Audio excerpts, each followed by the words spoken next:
Hydration is important. Thank you Robinson's Go Hotel for being thoughtful.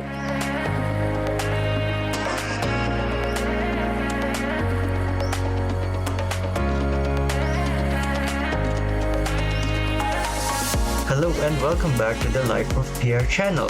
It is the second day of the Mindanao Area Assembly Convention. We can meet and see a lot of geodetic engineers in this prestigious event. Let's explore and look around.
The program began with the entrance of the respective officers of each region and the marching of the entry of colors.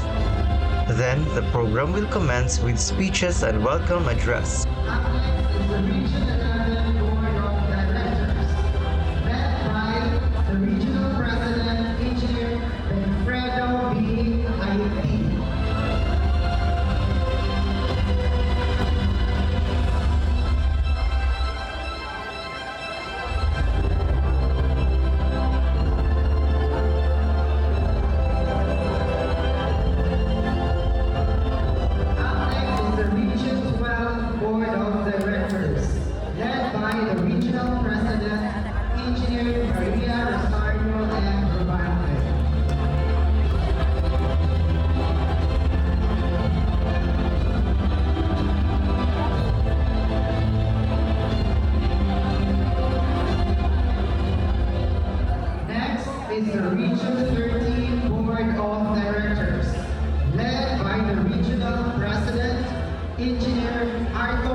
for Mindanao Area, Engineer Annalyn Bulguera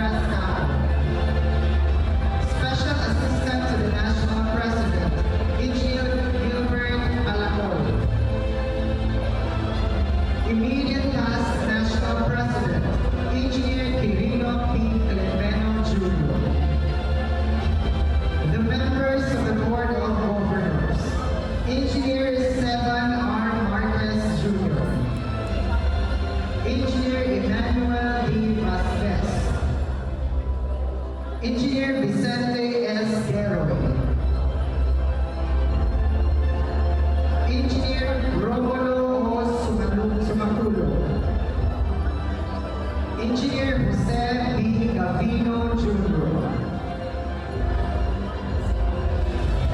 Engineer Porciano G. Valdez Jr. And Engineer Rogelio F. Olivete. The Public Relations Officer, Engineer Mary Ann P. Galang Reyes. Auditor, Carlos P. Dizon. Treasurer, Engineer Danilo B. Nobiloso.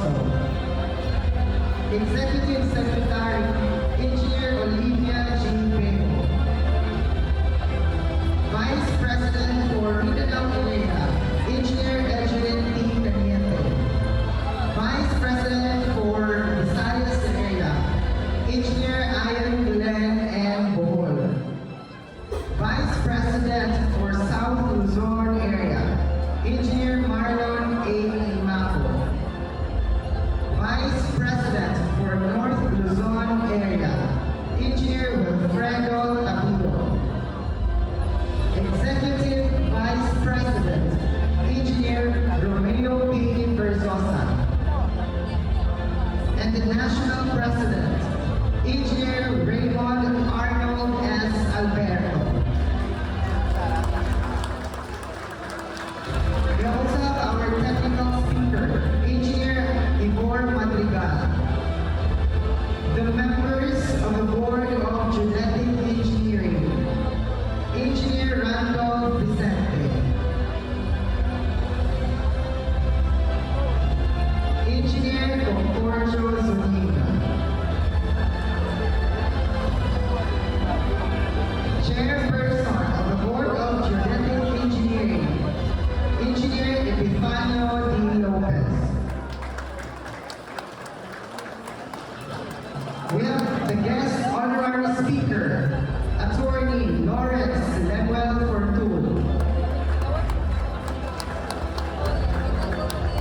Up next is the Mindanao Area Assembly Council officers.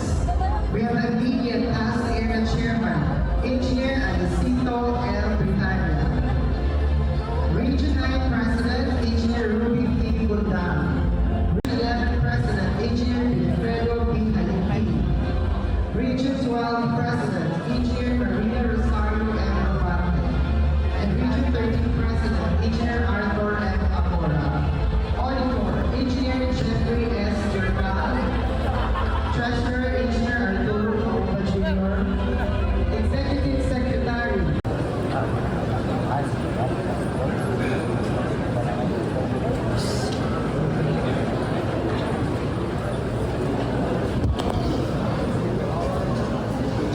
I found the supplier of the printers and inks, and in their flyer, there is a verse about the work of the Geodetic Engineers. It is found in the Book of Acts chapter 23 verses 10 to 11. You can take photos and videos too at the Glam booth. It is such a nice feature for your peers and friends. There are suppliers of different equipments and instruments for the engineering survey works. These suppliers came here and introduced their state-of-the-art products. As the program commenced, one of the private engineers who received an Outstanding Geodetic Engineer of the Year award was my grandfather. Engineer Salvador D. Castillo, Region 11 Geodetic Engineer of the Year in Private Practice, in recognition of his unwavering advocacy for the welfare of the Geodetic Engineers of the Philippines, Incorporated Regional Division 11. Thank God for the generation of hard work that He has done in this profession. To God be the glory. Engineer Noel E. Versabe, Region 11 Geodetic Engineer of the Year in Private Practice, in recognition of his unwavering advocacy for the welfare of the Geodetic Engineers of the Philippines, Incorporated Region Division 11.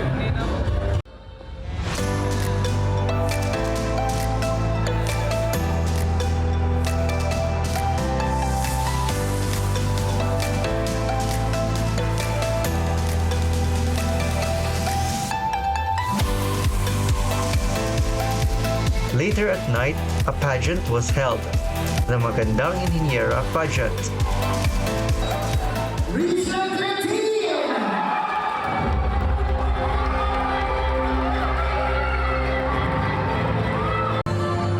Our second runner-up will receive a statue and a bouquet.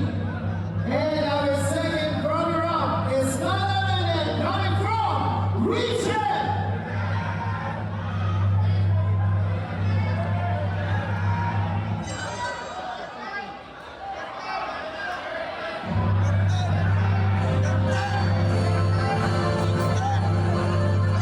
Region 12!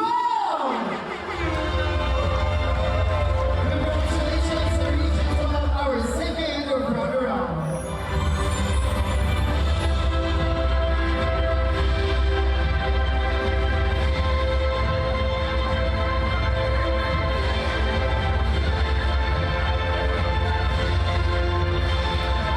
Is you!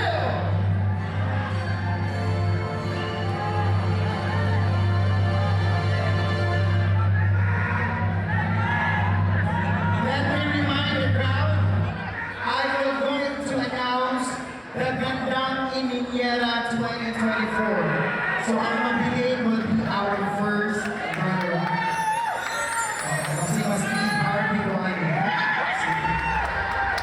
Our Gandang Inhinyera 2024 is coming from Region.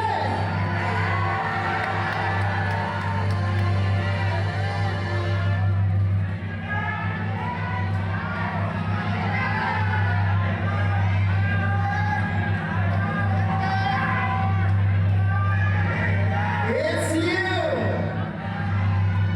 Candidate from Region! This portion is brought to us by St. Peter Memorial.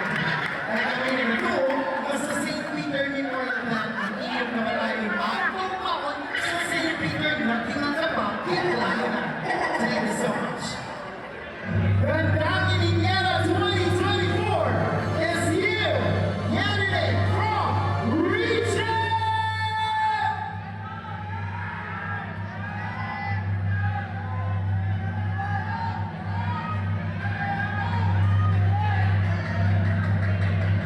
Thank you so much to the Geodetic Engineers of the Philippines Incorporated for having us here this evening and joining this wonderful celebration. The winner of our Gandang Inhinyera 2024 is none other than candidate from Region!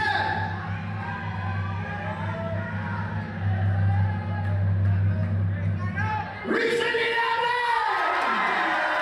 Congratulations to Region 11, and our first runner-up is from Region 13.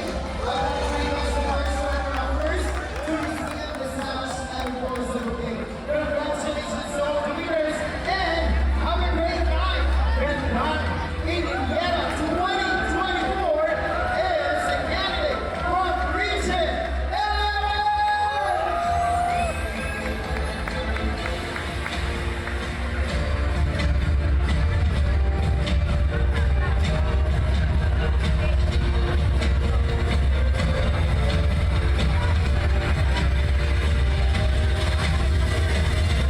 We would like to request the owner of Subaru Makar that will have plate number kanina ka MAN. Palilog check sa sakyanan sa lawas. And hinay-hinay na po. Region 11 won and will be representing Mindanao in the National Convention. Thank you, Jesus. It was a great convention, from the first day up to the last.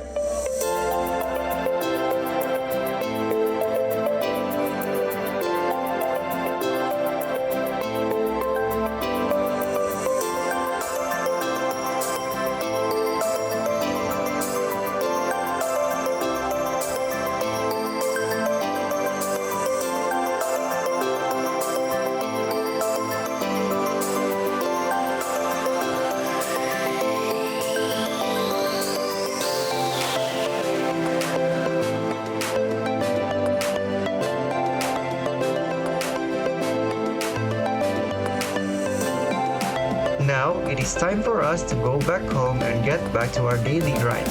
Thank you for watching till the end. This is Pierre of the Life of Pierre channel. See you in our next adventure. God bless.